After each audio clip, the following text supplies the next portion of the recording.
Nangna Lapna sidi fazana tarakpani si isaise.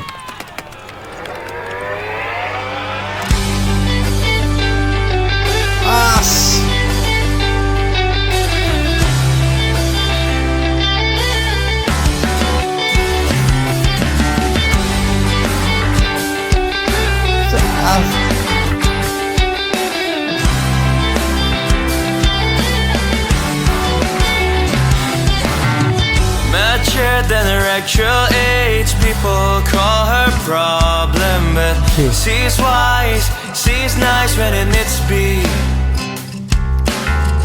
Lost in her own introspection, she be her own muse. Oh, she's fine, she shines where it needs to be.